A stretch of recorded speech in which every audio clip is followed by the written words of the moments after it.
A special thank you to each of our subscribers who make this channel possible. Here's today's story. In a significant development in international law and politics, Israel has formally announced its intention to appeal against the International Criminal Court's (ICC) arrest warrants for Prime Minister Benjamin Netanyahu and former Defence Minister Yoav Gallant.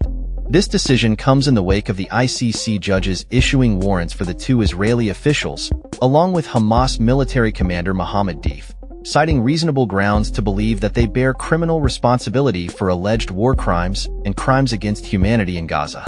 The warrants were issued last week, and the allegations stem from the ongoing conflict that has escalated dramatically since Hamas launched an attack on Israel on October 7, 2023, resulting in the deaths of approximately 1,200 individuals and the abduction of 251 others as hostages.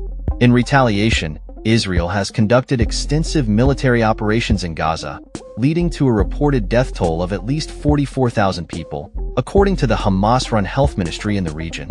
The Israeli government has vehemently rejected the ICC's accusations, with Netanyahu's office asserting that Israel does not recognize the authority of the ICC or the legitimacy of the arrest warrants.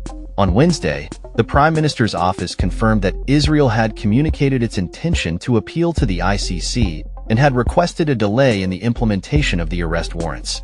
Netanyahu characterized the ICC's decision as a dark day in the history of humanity and labeled it an anti-Semitic step aimed at deterring Israel's right to defend itself against its enemies.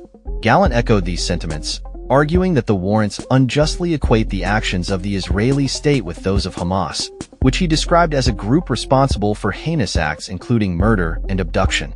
In a related development, U.S. Senator Lindsey Graham has reportedly updated Netanyahu on efforts in the U.S. Congress to counter the ICC's actions and the countries cooperating with the court.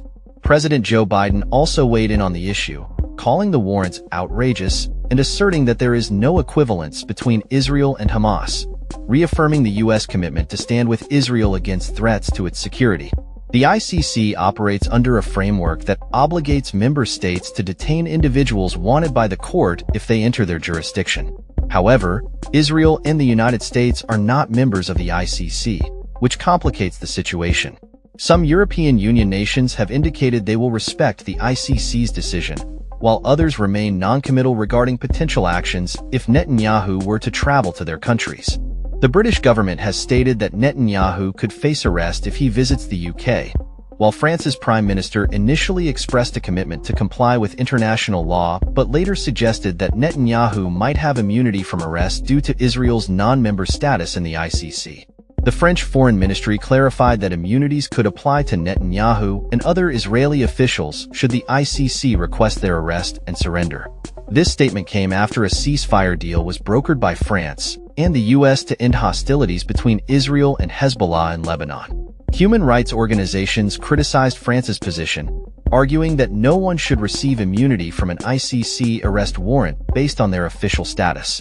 Andrew Stroline from Human Rights Watch emphasized that the ICC's authority should apply universally, regardless of an individual's position. The ICC's jurisdiction over the occupied territories, including the West Bank, East Jerusalem, and Gaza, was established in 2021 after the UN Secretary-General accepted the Palestinians as a member. The current case against Netanyahu, Gallant, and Deif is rooted in the violent escalation that began with the Hamas attack on October 7.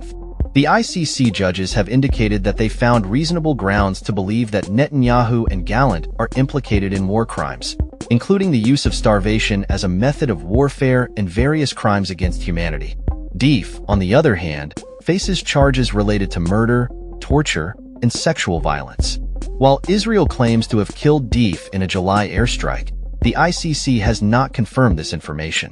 Hamas has welcomed the ICC's decision regarding Netanyahu and Gallant, viewing it as a significant historical precedent.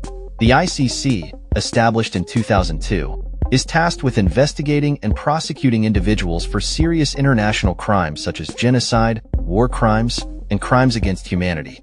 Despite having over 120 member states, major powers like the US, China, Russia, and India have not ratified its founding treaty, the Rome Statute.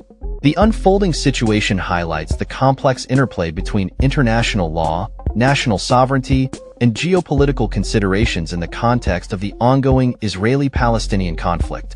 That's all for this story. We upload videos every day covering many different subjects, so hit that subscribe button to stay informed. Thanks for watching.